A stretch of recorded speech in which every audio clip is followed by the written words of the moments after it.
کسی سے بھی، کسی شخص سے بھی جو ہے اس کے اعمال کے مطابق اس کی زیادہ جزا اور سزا نہیں ہوگی۔ قل اللہم مالک الملک تؤتی الملک، آپ کہہ دیں اے اللہ مالک ہے تو دے بادشاہت من تشاء جسے بھی چاہے، وتنزع الملک ممن تشاء اور چھین لے بادشاہت جس سے بھی چاہے، وتعز من تشاء اور عزت دے جسے چاہے، وتذل من تشاء اور ذلیل کرے جسے بھی چاہے، بیدک الخیر تیرے ہاتھ میں ہے تمام بھلائی، انک علی کل شیء قدیر بے شک تو ہر چیز پر قادر ہے۔ اللہ تعالیٰ نے آپ صلی اللہ علیہ وسلم کو بھی دعا کرنے کا طریقہ سکھایا کہ اللہ تعالیٰ کہتے ہیں کہ پہلے میری تسبیح اور حمد بیان کی جائے کہ اللہ تعالیٰ ہر چیز کا بادشاہ ہے، مالک حقیقی ہے، اپنے ہی ملک میں جسے بھی چاہتا ہے عزت دیتا ہے، جسے چاہتا ہے ذلت دیتا ہے، بندوں کو چیزوں کو ختم کرتا ہے، ان کو زندہ کرتا ہے، ان کو مارتا ہے، عذاب دیتا ہے، ثواب دیتا ہے، اس کا کوئی شریک نہیں اور نہ اسے کوئی روک سکتا ہے۔ وہ جسے بھی چاہتا ہے بادشاہ بنا دیتا ہے، جسے بھی چاہتا ہے فقیر کر دیتا ہے، بادشاہت صرف اسی کے ساتھ ہے۔ تو اللہ تعالیٰ کہتے ہیں کہ جب بھی دعا کرو پہلے میری تعریف اور تمجید کرو، اس کے بعد اپنی دعا میرے آگے رکھو۔ تولج اللیل فی النہار تو داخل کرتا ہے رات کو دن میں، وتولج النہار فی اللیل اور داخل کرتا ہے دن کو رات میں، وتخرج الحی من المیت اور تو نکالتا ہے جاندار کو بے جان سے، وتخرج المیت من الحی اور تو نکالتا ہے بے جان کو جاندار سے، وترزق من تشاء بغیر حساب اور تو رزق دیتا ہے جسے بھی چاہتا ہے۔ یہاں پہ رات اور دن کو ایک دوسرے میں داخل کرتا ہے اللہ تعالیٰ فرماتا ہے، یعنی کہ ان کو ایک دوسرے کے پیچھے لاتا ہے۔ دن ہوتا ہے تو ساتھ ہی شام آہستہ آہستہ ہونی شروع ہوتی ہے، اگر رات ہوتی ہے تو اسی طرح ہی دن ہونا شروع ہوتا ہے۔ حیوان کو نطفے سے اور نطفے کو حیوان سے پیدا کرتا ہے، یعنی بے جان ہوتا ہے، بے جان کو زندہ سے اور زندہ کو بے جان سے پیدا کرتا ہے۔ یہی اللہ کی شان ہے اور یہی ایک بادشاہ ہونے کی شان ہے۔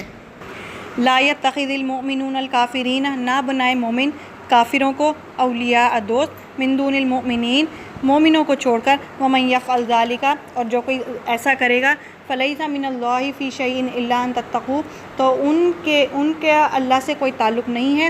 سوائے اس کے کہ وہ بچاؤ کریں، منہم تقواہ اپنا بچاؤ، ویحذرکم اللہ نفسہ اور اللہ ڈراتا ہے تمہیں اپنی ذات سے، وإلی اللہ المصیر اور اللہ کی طرف لوٹ کر جانا ہے۔ یعنی کہ اللہ فرماتے ہیں کہ آپ کے لیے یہ جائز نہیں ہے کہ آپ کسی غیر مومن سے، یعنی کہ مومن نہ ہو اس بندے سے دوستی کریں، ٹھیک ہے، آپ نے صرف دوستی اپنے مسلمان بھائیوں بہن بھائیوں سے ہی کرنی ہے۔ ہاں اگر انسانیت کے طور پہ آپ اس سے دعا سلام رکھ سکتے ہو، لیکن اپنے یہ ہے کہ اپنی ذات میں ان کو شامل کرنا وہ آپ کے لیے جائز نہیں ہے۔ ہاں اگر اسلام کے بچانے کے طور پہ اگر آپ ان سے کوئی اپنے راز وغیرہ اگلوانا چاہو، کوئی اپنی باتیں ان کی باتیں نکلوانا چاہو تاکہ اسلام کی حفاظت ہو سکے، تو آپ ان سے صرف اپنے مطلب تک دوستی کر سکتے ہو، ورنہ نہیں۔ قل کہہ دیجئے ان تخفوا ما فی صدورکم کہ اگر تم چھپاؤ جو کچھ تمہارے سینوں میں ہے یعنی دلوں میں ہے، او تبدوہ یا تم ظاہر کرو، یعلمہ اللہ تو اللہ اسے جانتا ہے، ویعلم ما فی السماوات وما فی الارض اور وہ جانتا ہے جو کچھ آسمانوں میں اور جو کچھ زمین میں ہے، واللہ علی کل شیء قدیر اور اللہ ہر چیز پر قادر ہے۔ اللہ کی طرف سے بندوں کو یہ بتایا جا رہا ہے کہ اللہ سے ڈرتے رہیں اور ایسے اعمال ہرگز نہ کریں کہ جس سے انہیں منع کیا گیا ہے جو اللہ کی ناراضگی کا سبب بنتے ہیں۔ بندہ اس یقین کے ساتھ دنیا میں رہے کہ اللہ سے کوئی بھی بات چھپی ہوئی نہیں ہے، وہ دلوں کے بھید جانتا ہے، چاہے بندہ اسے ظاہر کرے یا چھپائے، اور وہ آسمانوں اور زمین کی تمام چیزوں کو جانتا ہے۔ زمینوں میں، پہاڑوں میں اور سمندروں میں ایک ذرہ یا اس سے کوئی بھی چھوٹی چیز اللہ تعالیٰ سے چھپی ہوئی نہیں ہے، اور جب کوئی چیز چھپی ہوئی نہیں ہے تو اگر اللہ کوئی شخص پوشیدہ طور پر کافروں سے دوستی بھی رکھے یا نبی کریم صلی اللہ علیہ وسلم کی تذلیل کرے یا کفر کا ارتکاب کرے تو اللہ تعالیٰ یہ سب باتیں کیسے اللہ تعالیٰ سے یہ ساری باتیں کیسے چھپی رہ سکتی ہیں۔ یعنی کہ بعض منافق ہوتے تھے نا کہ ہم مسلمانوں سے دوستی کرتے ہیں، ہم تو مسلمانوں کے ساتھ ہیں، لیکن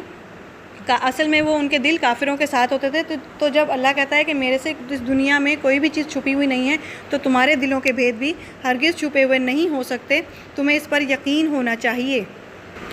یوم تجد کل نفس ما عملت، جس دن ہر شخص پائے گا جو اس نے کمایا ہے، من خیر محضرا، کوئی بھی نیکی ہو اس کے پاس موجود ہوگی، وما عملت من سوء، اور جو کوئی اس نے برائی کی ہو وہ اس کے پاس آ جائے گی، تود لو ان بینہا و بینہ، اور کوئی آرزو کرے گا کاش اس کے درمیان اور اس کی اعمال کے درمیان امدم بعیدہ دور کا فاصلہ ہو جائے، ویحذرکم اللہ نفسہ، اور اللہ تمہیں ڈراتا ہے اپنی ذات سے، واللہ رؤوف بالعباد، اور اللہ اپنے بندوں پر شفقت کرنے والا ہے۔